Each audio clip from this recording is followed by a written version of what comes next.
Poor Mitch has probably been sitting in the waiting room.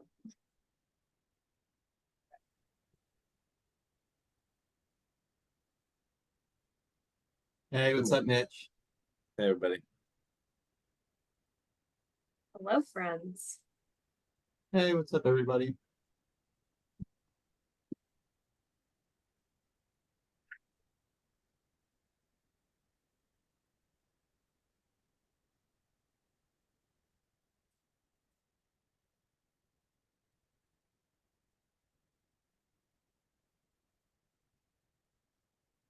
Cool. 12 o'clock. For everyone hopping on, just to let you know, we'll give it a couple minutes, let some more folks filter in, and then we'll get started.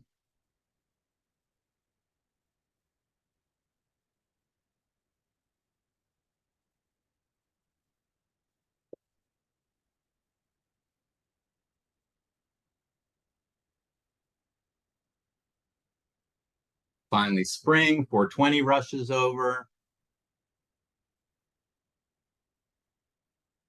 Looks like we got people on the West Coast and the East Coast. Cool.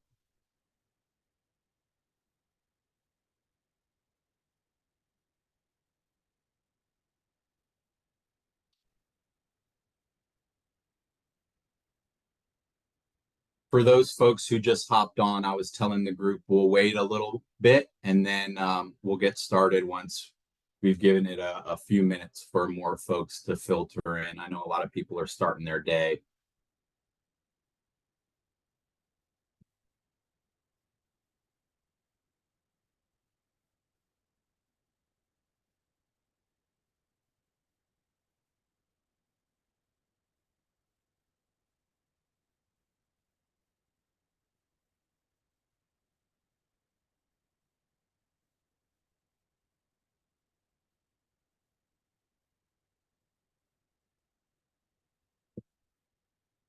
Ashley and Mitchell, I didn't get approval on your intros, so you can yell at me about it later. Sure, you'll do an excellent job, Russ.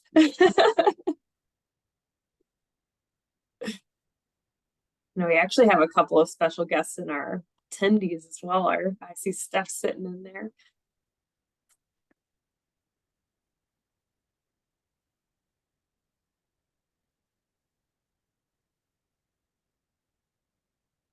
Hi, everyone. Really excited to hear from you today on all of this. Hey, what's up, Steph?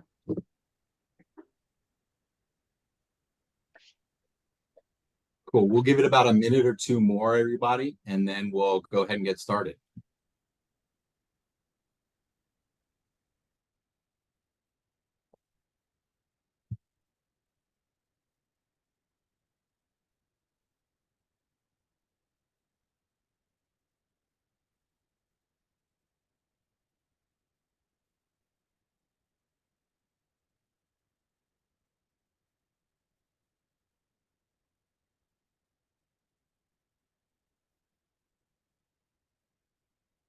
Even though I'm not on the beach today, it's really nice out where I'm at, so I feel like I'm there.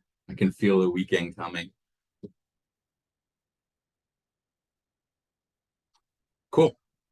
Well, it looks like we got a fair amount of folks. We'll have a recording of this webinar as well, but I'll go ahead and get it kicked off. So, hey to everyone on the call. It's good to see a lot of familiar names and also some unfamiliar names. There might be some familiar names on the phone numbers that I'm not recognizing, but really glad to have everyone on the call. Like I said, we'll have a recording of today's webinar. So I know some teams were trying to join, but I used to work in dispensary, so I know it gets really busy. So sometimes the team can't make it. So we can provide you with that if you want a recording as well.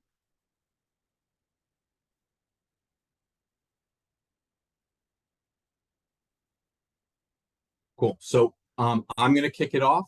And first, I'll just start by answering the question, why are we hosting this webinar? As a retail and or delivery operator using headset, you all have a lot of support over here from the headset team. So we thought it would be a good idea to bring folks together today, especially since it's after that first 420 rush in New York. And we're going to discuss more ways you can use headset data to your advantage in the state of New York. Since New York is a fairly new recreational cannabis market, headset can help a lot with some of the wisdom we've gained over the last 8, almost 9 years. We work in every cannabis market. We've seen a lot of markets turn from med to rec. So we can help, and the data within Headset's tools can really help a lot of you and your teams to just make quicker, more informed decisions moving forward based on the data rather than hunches. And so today, I'm going to cover some overall New York market trends. And then I'll also be covering how you can use Headset's retailer tool to not just better connect to your brands, but then also better understand your customers and their baskets and all those things you need to run a proper retail cannabis business. So where are we getting this stuff from? That's a question I hear a lot on my calls with folks. So the market data piece that we'll be covering today, that all comes from Headset's Insights tool.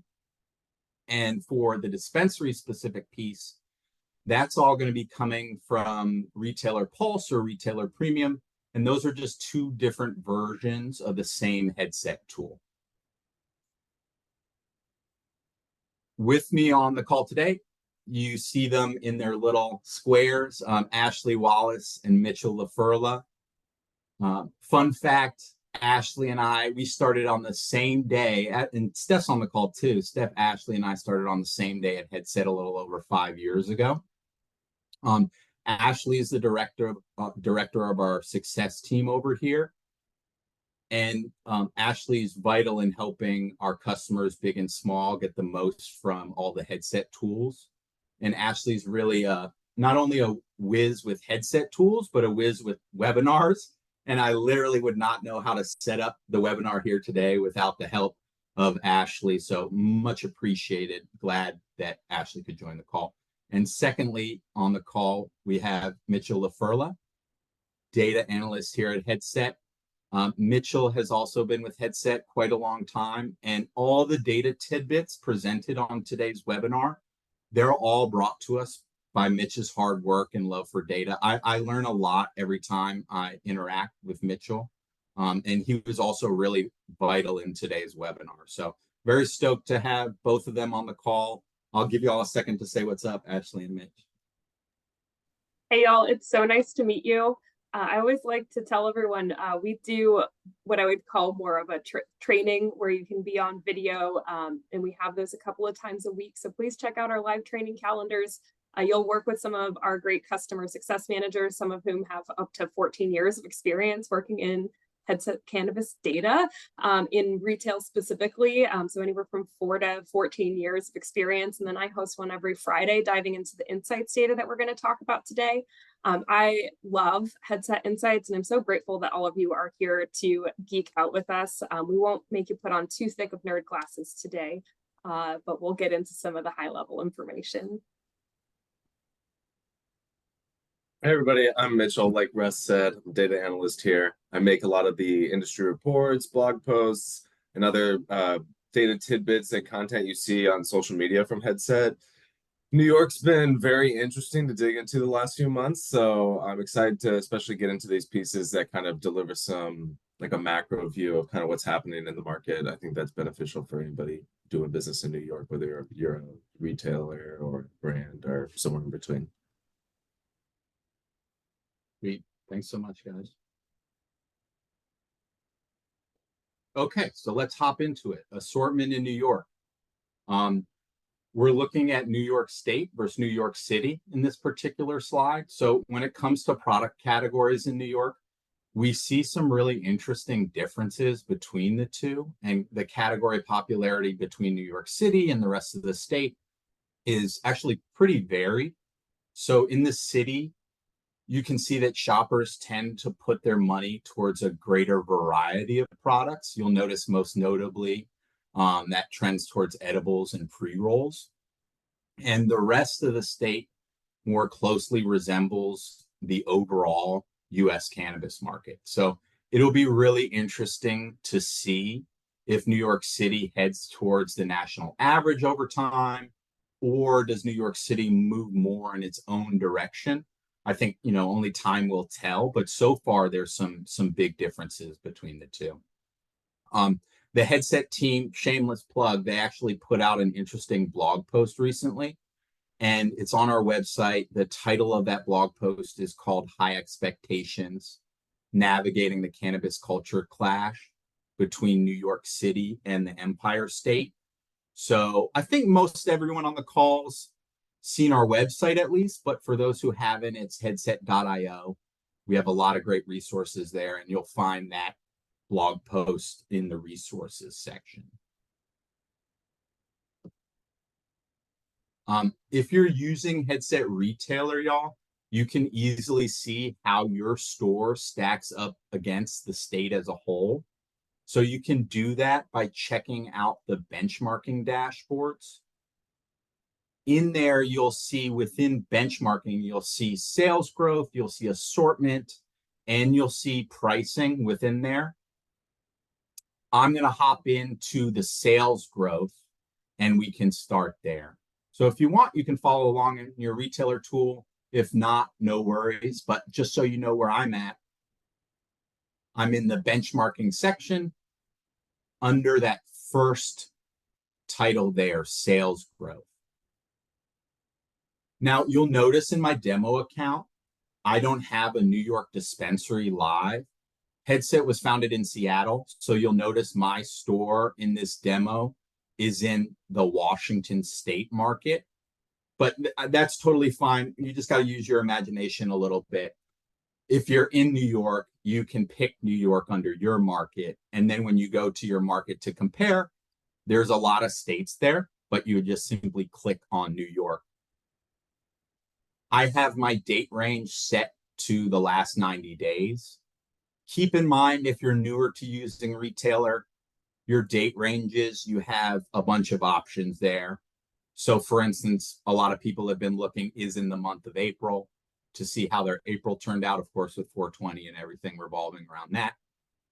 Is in a specific range, is in the previous 3 weeks, but I'm going to be is in the last 90 days for this example. You'll notice in benchmarking that it will have your store on the left and the market on the right. If the visualizations are too big to fit left and right, then your store will be up top and then the market will be below. So you can track how your sales and growth have been compared to the state as a whole. Below that, we can track to see, did we outperform the market? Did we underperform the market? In this case, how does that look week over week? So for example, the week of the 15th, this particular location was outperforming the market, and the following week it underperformed compared to the market as a whole. Another cool example in sales growth is to better understand your top brands versus the state's top brands, especially with all the volatility in New York. You might find you took on some brands and the products from them aren't moving like you had hoped. If you want to sort of breathe new life into your inventory, you can come down here and check top brands in the market. So again, this is Washington brands from my demo account. So perhaps ignore this for right now. But if I'm working in New York, I can compare my top brands to the market. So we see top 10 right now in the state of New York: Heirloom, MFNY, Off Hours, Floors Farms, Dank by Definition, Jaunty, Rogue, Nanticoke, Flower House, and Live Well, rounding out the top 10. So that's a great way to just get a better sense of brands that are doing well. And then when new brands hit the market, you'll be able to track their performance in the state that way as well.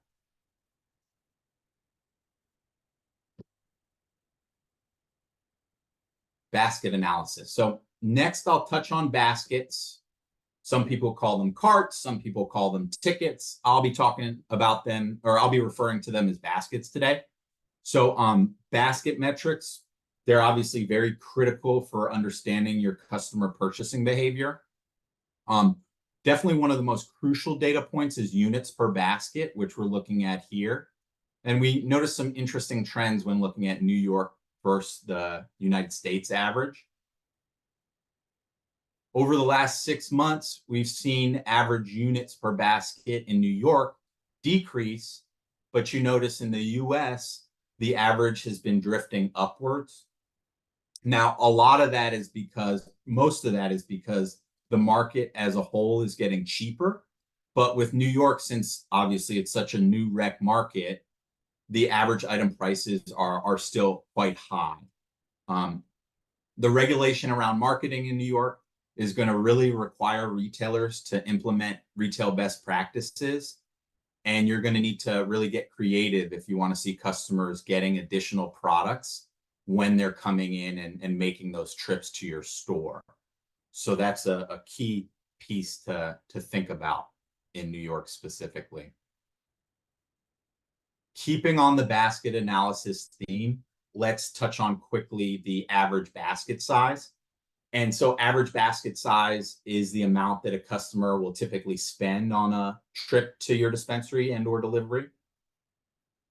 Here we see a really high average basket between like 80 and 90 bucks in New York over the last 8 months. And that's significantly higher than the about $50 average basket we're seeing around the country.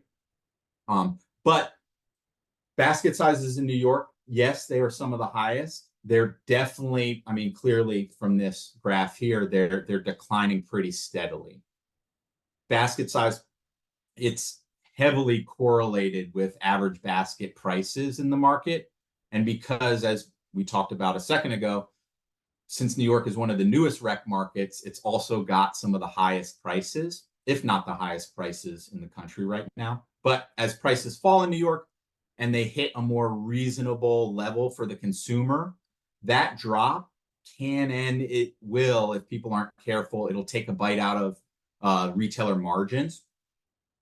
And you really are going to need to increase those units per basket to help counteract that dip.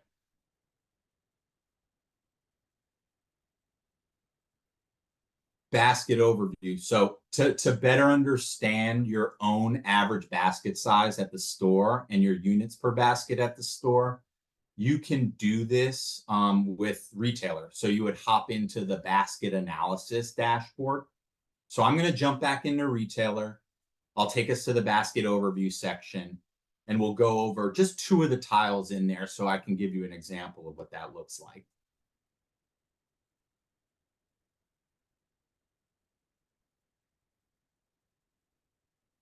So I'm looking at my basket analysis overview in the last 90 days.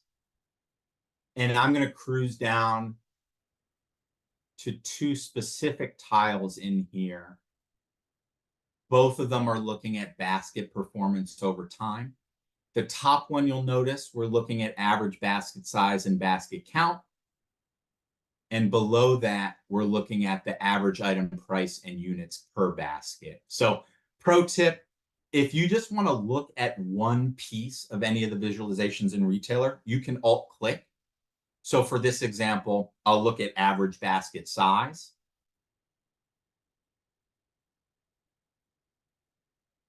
We see a little bit of fluctuation at this particular location, hovering around $33, $34. And then, of course, because we're so close to 420, you see that average basket size increase and then the fall off after. That's pretty typical.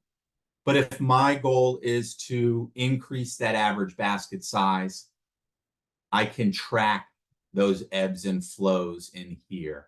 When it comes to units per basket, if I have a goal of getting my average units per basket up over the next month, I would track that right below here.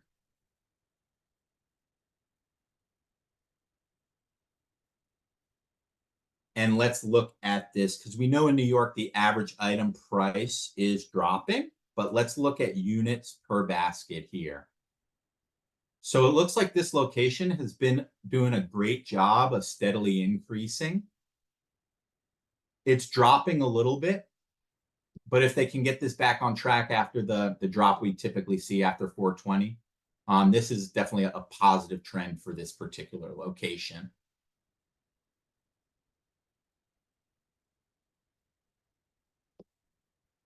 So moving from basket overview, what are some basket boosting strategies that you can implement in New York right now? The two classic strategies would be cross-selling and upselling. So cross-selling, that's simply encouraging a customer to pick a product from a category that they weren't necessarily going to think about or grab something from. If we're looking at classic examples of this, McDonald's, that question, would you want fries with that? That's a great example of that cross-selling question at the point of purchase. In cannabis, or in cannabis retail, excuse me, that might look something like your bud tenders or your sales staff suggesting a low-cost add-on, like a pre-roll, a single-serving edible, or maybe just asking if you have your own branded papers or lighters, like do you need a lighter, do you need papers if they're getting flour? These are all great ways to increase cross-selling at the store. Another example could be suggesting like a sleep-focused tincture. If you notice that they're getting gummies with a high CBN or a sleep-focused gummy, or maybe offering like a sativa all-in-one disposable if they're getting a sativa flower product or maybe sativa leaning flower product. Upselling, so that's the tactic of suggesting a larger size or more premium item within the same category. So sorry to bring it back to McDonald's. Back when they used to ask, would you like to supersize that? That's a great example of the upsell. So in cannabis retail, some examples that you could use at the store could be making sure that customers know if they're buying an eighth of certain flour and you carry ounces or half ounces, suggest that larger size to them. Letting an edible customer who's coming in and getting gummies, we see gummies dominating the market in New York right now. But if you have a new premium brand of chocolates that you just brought in, that's a great thing to offer. And perhaps they buy that and that upsell is taking place easily that way. An example of dispensary staff having a lot of sway. We see that bud tenders, sales staff, they have a lot of influence. And last weekend, I was definitely, I would say happily upsold when I was shopping for flour because they suggested I was getting an eighth of flour and they suggested a product from the same brand that was a little bit more, I guess, premium, you could say. And it was only $5 more. So that's a great example of that successful upsell because I went from spending 35 bucks to 40 bucks. And that's just one shopper throughout the day. So these strategies, it really boils down to just making it super easy for your customers to spend more and suggesting things that align with what they're already purchasing.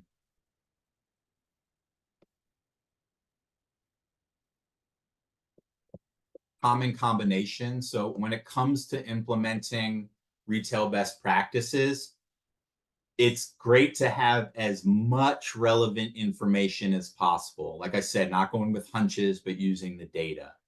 So the statewide data, for example, you can also find specific to your store.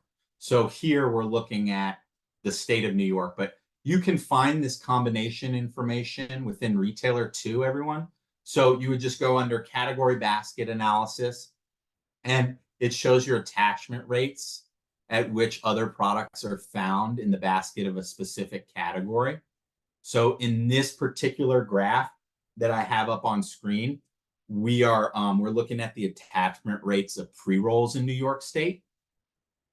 And so you can see from the graph, over half the time when customers are purchasing pre-rolls, they're not buying anything else. But you'll also notice that nearly a quarter of the time when someone's buying pre-rolls, they're also grabbing flour and adding that to their basket. So having this information for your store specifically, it'll do a lot of things. It'll allow that data to drive the decision making when it comes to the layout of the store, upsell opportunities, or I know New York has to ease the restrictions, but we've seen it happen in other markets too. So when marketing campaigns are less restrictive in New York, that's another example of where you could use this data really effectively. And as I mentioned, you can dive into this in the category attachment rate within retailer. So I'm going to go ahead and hop into an example in retailer now, and we can look at this and how it applies to your specific location.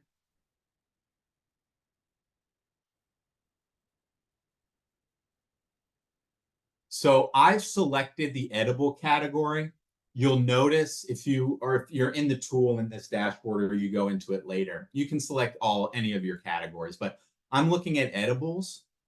And what I'm going to do is cruise down a little bit to this attachment rate of other categories. So on the bottom, you'll see the color coded for the different categories, but we notice right away that vapor pens have almost a 20% attachment rate with edibles at this store, and pre-rolls are right behind that. I used to be a bud tender back in the day. I didn't have any of this information, but I was looking to move up and do a good as job as possible. I know there's thousands of bud tenders out there in the same boat. So this is great information to empower your sales staff to understand, okay, well, next time I see someone coming and getting an edible, I'm going to offer some sort of vapor pen or some sort of pre-roll product that might align with their tastes. And obviously not every customer is going to get that, but the data shows that when people implement this and provide their sales staff with this information, we see those basket sizes increasing, those units per basket increasing over time. And obviously that equates to much more revenue monthly for stores, especially in a state like New York.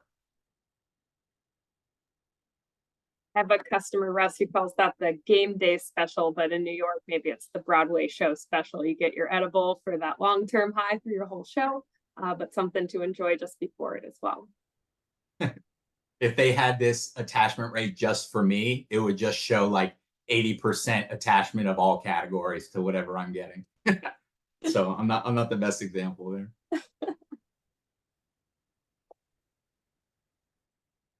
Okay, inventory on hand over time is where we'll go to next, y'all. So as the market is maturing in New York, all operational efficiencies, but especially ones like inventory management, is going to be really crucial for retailers to succeed, especially with all the shops coming online.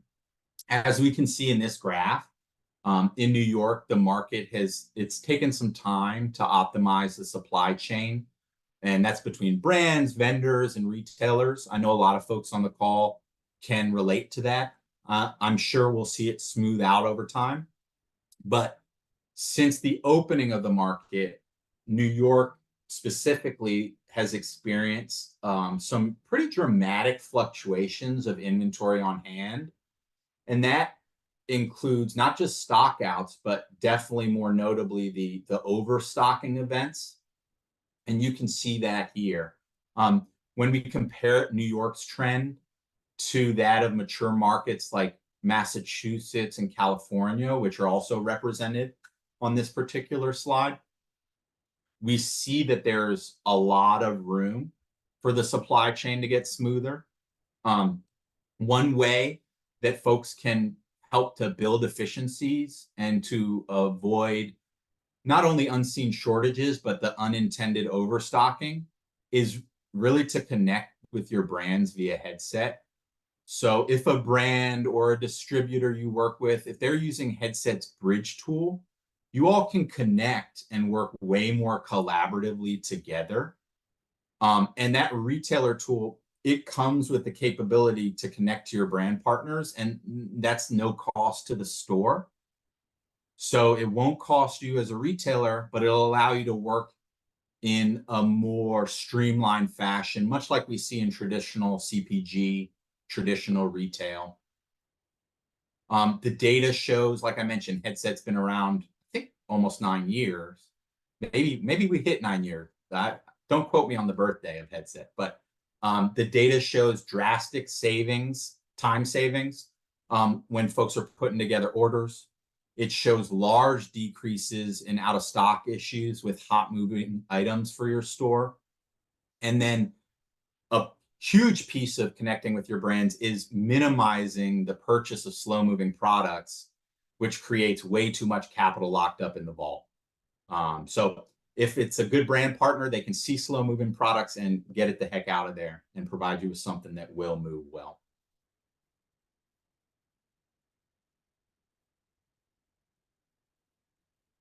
Next, I'll touch a little bit on the inventory coverage piece for your own store. So some of you on the call may have used this before, some not. One great way to analyze your inventory at the store is within retailer, and more specifically, the inventory coverage dashboard. In inventory coverage, you can see how you're currently stocked. Well, it depends on how you filter it, but if I want to see how I'm currently stocked across brands, across vendors, across categories, across brands in a specific category, you can do that in your inventory coverage dashboard. So for those of you going along with your retailer tool, I'm going to hop into inventory coverage, and you'll notice that that is the first section within inventory there. Even though I'm in Washington for this demo account, Washington is set up a lot like New York with the number of vendors. New York will see obviously a huge proliferation of vendors as time goes on, but you already have so many. So this will somewhat reflect what you're seeing in New York as well. So in inventory coverage, y'all, I'm looking back at the last 60 days.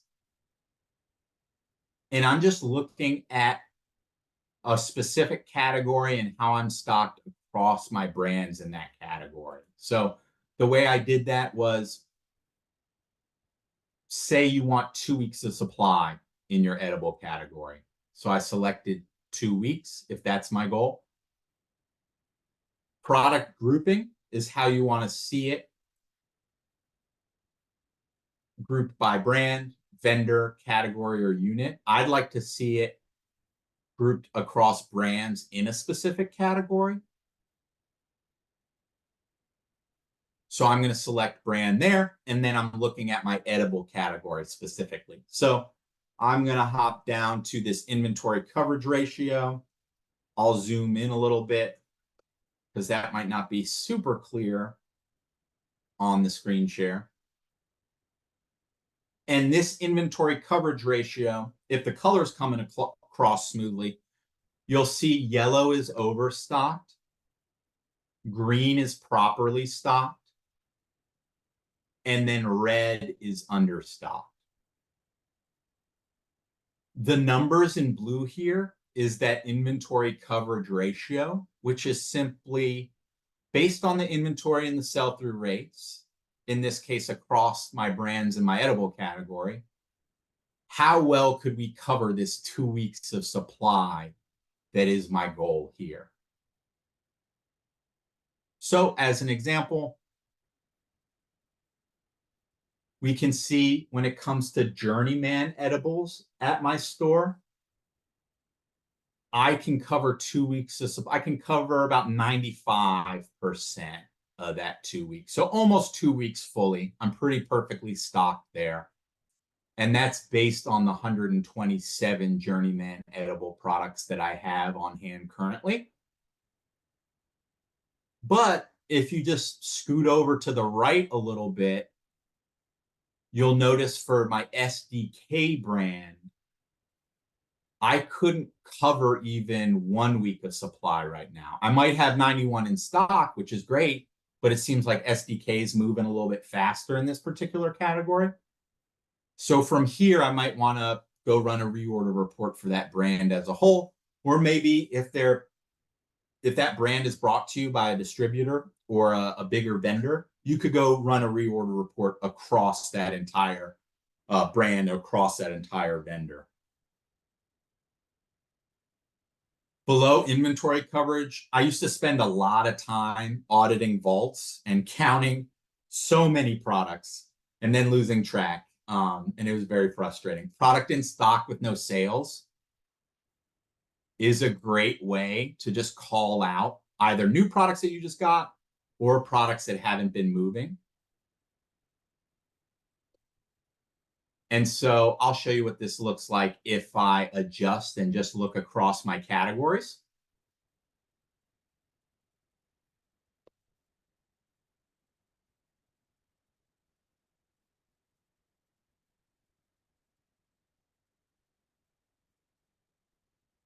Sorry, y'all, when I'm on video and on Zoom and running the live data, sometimes it just takes a little bit longer than normal to load up.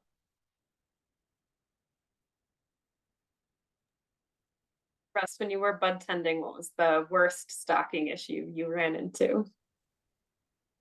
Out of stock of hot moving products. We suffered from a lot of overstocking as well, but yeah, out of stock of hot moving products because not only does it hurt the bottom line, but it stinks to be a bud tender and have customers come in hoping to get a product they're used to having and really love, and then not being able to provide that product for them. Yeah, I hate having to tell people no. Yeah. Sometimes, of course, it can be a supply issue, but a lot of times it can be an ordering issue. So here I can see I have 316 vapor pens in the back that haven't moved. If you want, y'all, just so you know, a lot of headset retailer, if you're not familiar with drilling in, you can drill into a lot of it. So if I wanted to see all those 316 vapor pen products that aren't moving, I would just click into that there. Down below is your product list within inventory coverage.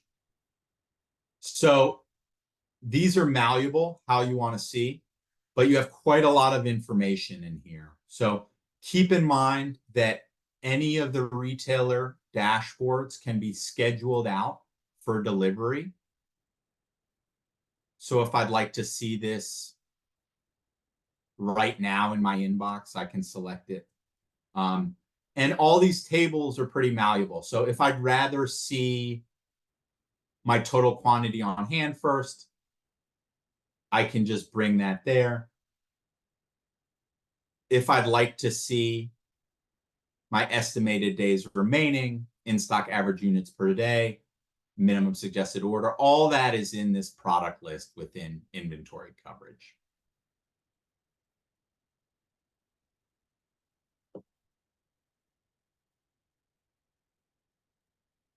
So from moving from inventory coverage to reorder report, a great way to quickly build more accurate orders for the store is to use this reorder report.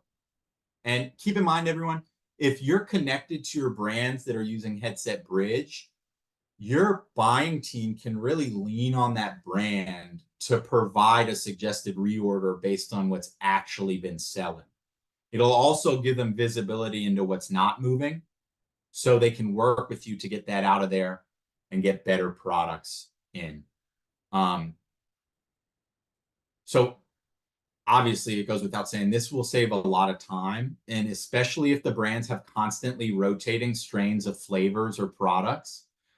For example, right, if you're connected with your brand and you would need 50 units of Gary Payton, but when you go to reorder, they're out of Gary Payton. They can let you know because they already know that before you know. And they can let you know, hey, we don't have any Gary Payton flour right now, but we just got in some new cereal milk flour and it looks really great.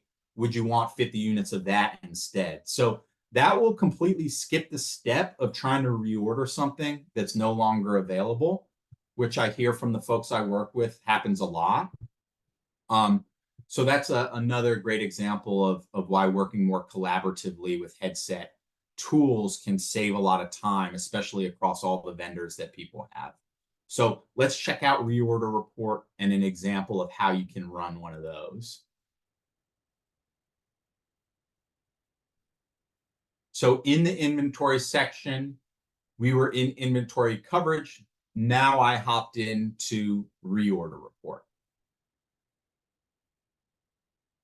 So for this example, I'm looking back at the last 4 weeks of sales.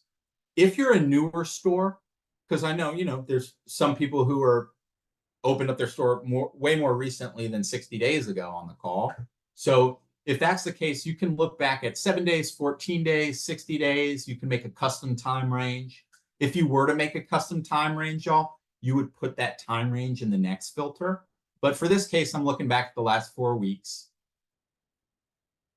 And perhaps I'd like to have 2 weeks of supply. Now, let me pause there for a second. A lot of folks that I work with will look at their category first and then go do a reorder report for a specific vendor. So in this example, I'm looking at my edible category, but definitely keep in mind that you can hone in on a specific vendor. And if you were to do that, that's probably when you would use these buffer days. So those of you that aren't familiar, if I'm looking to order from a vendor and I know once I put in the order, it'll take 4 or 5 days for them to get to me, because maybe, I don't know, their grow's way upstate and I'm in the city, whatever the case may be. You can add in those buffer days to pad your reorder report here. In this case, I'm going to say, I just want 2 weeks of supply in my edible category. And you'll also notice, y'all, that you can put an increase or decrease in demand. So I have an increase here. A lot of people after 420, they'll put a decrease. So the data is not super skewed, or maybe after Valentine's Day, you decrease your edible order. Those are some examples off the top of my head. But here I'm saying, what would I need to satisfy 2 weeks of supply at my store in the edible category? And then also, what would it look like if I added a 10% increase to that order? So you'll notice in the reorder report, everyone, that you have product list. And then below it, you have brand list. So everyone will run it differently. I'll leave it up to those on the call. But the difference here is product list is looking SKU by SKU by SKU. Brand list you might use if you're ordering from a distributor that has multiple brands under their umbrella. Or if you're, say, ordering from a flower brand that always has constantly rotating strains, you might just want to know overarching how many eighths or ounces should I get. So product list is SKU by SKU, and then brand list simply goes by brand and package size. So for instance, here I can see my total quantity on hand, in-stock average units per day. And this is going to be different than your point of sale, because when we're running a reorder report in Headset, we're kicking out all the days that products weren't available to our customers and only honing in on the days when it was available. So if I had an edible product that I got in 3 days ago and it's been absolutely crushing it, I'll know how many to order to have 2 weeks of supply, because we'll just be looking at that product's velocity when people can actually buy it, of course, not when it wasn't around and it averages out to way less a day, because we're looking at the last 4 weeks. So here, for example, I'll adjust by minimum suggested order. And it looks like for this particular brand and this particular package size, I would need 139 at the very least. And like I mentioned earlier on the call, everyone, you can drill in farther from here. So I might just put in the order for 139 based on the brand suggestions of what they have, or I could dive in and see what we have in that offering and then how much has been selling across the different options for that particular package size from that brand. So here I can see I have the most on hand of this one, the 1-to-1-to-1 ratio, Northwest Berry Kicker. I have none of these ones right here, but it looks like I've been selling the most of these. So perhaps I wouldn't buy more of, for instance, the Strawberry Kicker.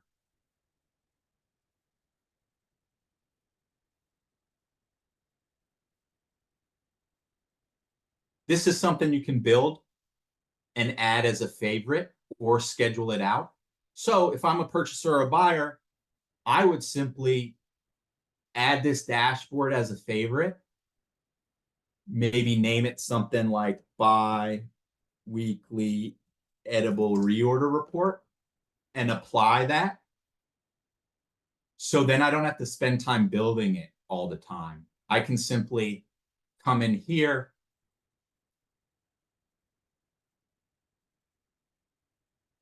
go to my favorites, and you have your different favorited reports.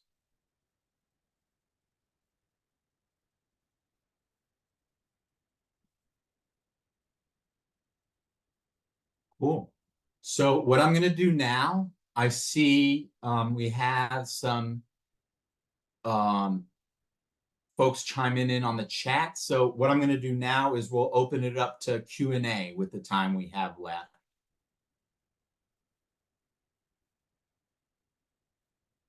Let's see.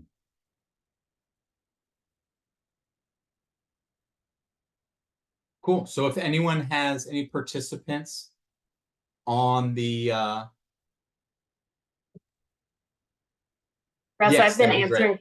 questions as we go. I can actually Cool. Thank you, Ashley. unmute people if we want to let folks chime in. Yeah, that'd be great. Anyone that has any questions on what we covered or just overall questions, feel free to ask them. And then also, if anyone wants to set up more time to go through retailer and or insights off today's call, I'm happy to set up more time and nerd out on this stuff with you all.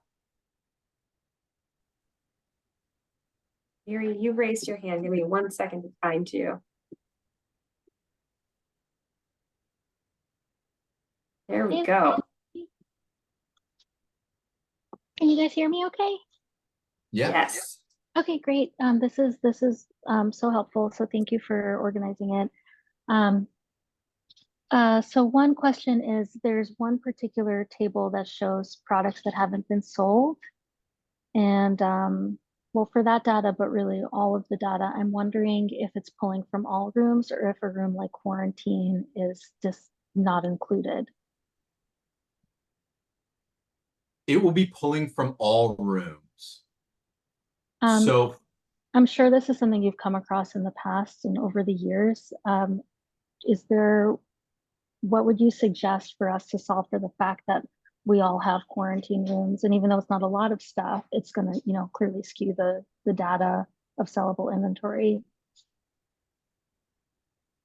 retailer integrates with, I think it's like over 30 different point of sales.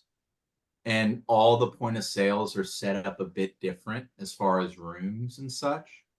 So I think that's where you and your staff's knowledge of product along with the data makes it more actionable than just the retailer data itself. Mm-hmm. Because, for instance, if I go into no products in stock with no sales, one way to, if I didn't know about the SKUs already, one way to better understand if it's something that just came in is you'll see those pretty large, even numbers on quantity on hand, which typically means I just got that box size in, like if it's 100 or 50. Whereas the ones that are less will actually be ones that can be, lost in the back. Sure. Okay. And then since I have you guys, also I've noticed that at least the way Dutchie is set up in New York, returns to vendor are set up. We have to set the vendor up as a customer in order to generate a manifest to them. And then it seems that pulls through to Headset as a sale, even though it was actually returned to a vendor. And I've seen some pretty significant, sort of inaccurate data coming through because of that. I'm wondering if there's some way that could be adjusted on Headset side. Mary, we could get you connected with the support team here at Headset Mhm. to dive into those details after the call. So I'll grab your email address in the chat and we'll Okay. get you synced up with that team because they're able to handle those more technical details. Okay, I just wanted to bring it up because I think it, we all want to rely on this data, but I think that's a pretty big source of inaccurate data coming through. So I just kind of wanted to flag that. Yeah, definitely. Thank you. Yeah, support is the best at answering and getting in the nitty gritty of that. So we'll get you connected with them for sure. Thank you so much, Mary. Okay, thank you.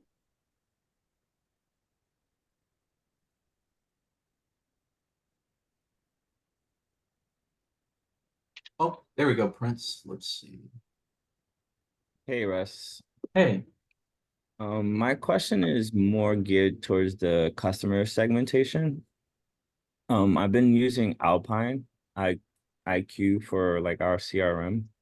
Is there any strategies you guys have or have seen other dispensaries use as far as like creating audiences or identifying the different customer segments and basically taking the headset customer segments and applying it into Alpine IQ? Yeah. I work with a bunch of people who use Alpine, and for the customer segmentation within headset, we're using RFM or recency, frequency, and monetary value segmentation. So we bucket all your customers based on how recently they came in, their average time between visits, which is their frequency, and then their spend over up to the last 365 days with you all. So we're not directly integrated with Alpine, but what a lot of folks I work with will do is, especially with the kind of restrictions on marketing in New York, they'll use that to say, look at their cannot lose customers. For instance, I was on a call with someone yesterday. They had, I think it was 45 cannot lose customers. And we have some articles about, what is the difference between cannot lose and loyal and champions. But cannot lose were big spenders that haven't been coming as frequently anymore. So within that, you can dive into their segmentation file and better understand, okay, if I want to look at these cannot lose customers, I can see on average, for example, they spent $880 with me at the store in the last year. And then I can dive in and better understand things like what is their top category of preference, when's the last time they came in, their average days between visits, their average basket size. One example I ran with folks before 420 was you can adjust also by total revenue. So for instance, maybe around the holiday times, you go and look at your champions, adjust by total revenue, and notice you have 100 people who have spent over $5,000, just as an example. That'd be a great group of people to give sort of like top-notch customer service or reach outs to. So that's one example, is using the segmentation to better understand your groups based on their recency, frequency, and monetary value at the store. Thank you. Would it be possible to just download that into a CSV and then upload it into Alpine? Have you heard of people doing that? Yeah. So what I can do is show you an example. If I went into customer segmentation, pull the segment file, went into my cannot lose customers,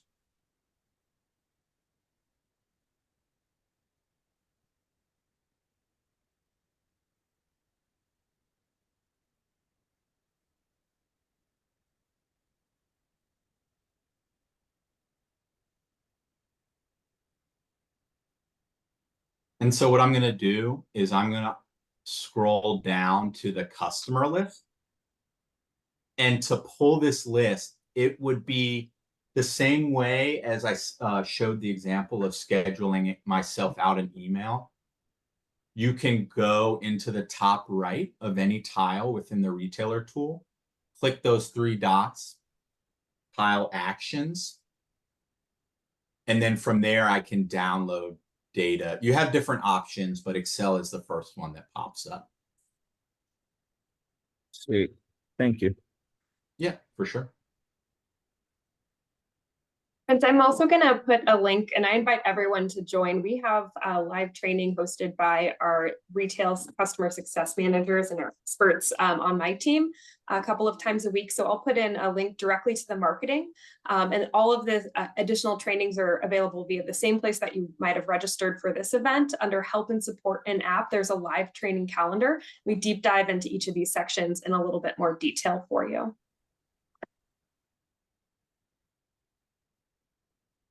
Thanks, Ashley. Yeah, I definitely shout out to the help and support section. If you haven't seen it, everybody, there's the knowledge base articles.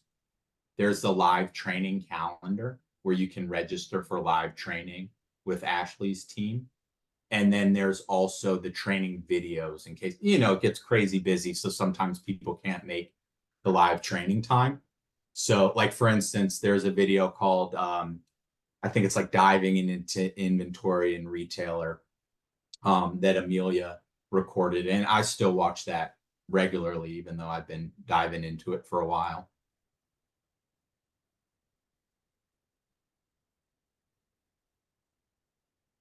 Any other questions on the call? There's gotta be.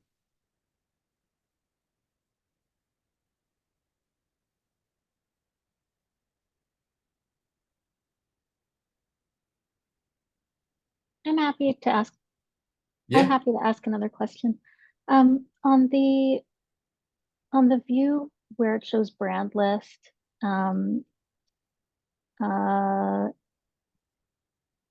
estimated days remaining, is that like an average? So let's say I'm looking at blotter concentrates. Is that number pulling an average of, let's say we have 5 blotter concentrates, we sell 3 a day of each. So if you aggregate the total number of units we have divided by how many we sell per day across all of them, or is it like somehow accounting for the different sales rates of different ones? It's looking at the average units per day across all the products in that particular category. But you could also look at that estimated days remaining on a SKU by SKU basis as well. Okay, and then since I have you guys, in Dutchy, there's an equation called average units sold per day sold. And when for slow movers, like if we sell 1 of something a day, it shows that. But then if we sell 0 of it, that's not accounted for in that figure because it's average units sold per day sold, not per days not sold. And I'm wondering in your guys' calculations of units sold per day, if you account for that. So numbers aren't being inflated for days where they're not being sold in averages. Yeah. So the in-stock average units per day, I'll use the example. I'll keep the math easy for my own brain, but say we're looking back at the last 30 days. And I'm talking about sales here. Yeah, the in-stock average units per day. So if we're looking back at like the last 30 days and I had a pre-roll product that I just got 3 days ago, if I'm looking back at the last 30 days and that pre-roll product, I was moving 10 a day for the last 3 days, instead of saying the average, because we're looking back at the last 30 days is 1 a day, it's going to show the average in-stock units moving per day as 10. So that helps forecast out for example, like the reorder. It's not counting against it on the days it wasn't available for your customers. And that's even like if there's a blip. So like you don't carry it, you carry it, then you don't carry it again, then you carry it again. Those like blip days are not getting included in the average calculations. Yes, that's correct. Okay. Okay, great. Thank you. Mhm. We are coming right up to time, y'all. So just wanted to call that out. I saw that we had a hand raised, but it went down. But if you have additional questions, like I said, please join us for live training to chat with our customer success team. And then you also have a wonderful, amazing support team available for you from 7. Oh, Russ, you'll have to help me convert this. It's 10 a.m. to 8 p.m. Eastern time. 10 to 8, yep. 10 to 8 Eastern. And they typically respond within just a couple of seconds there. So, you won't be waiting for more than 30 seconds to get an answer as you're walking through the application. If you have questions come up, please leverage that team. And we look forward to seeing you on additional trainings. Yeah, thanks so much, everyone who attended today. Really stoked to have everyone on the call. And like I said, if you want to spend a little more time in any of the tools, just give me a shout. See ya.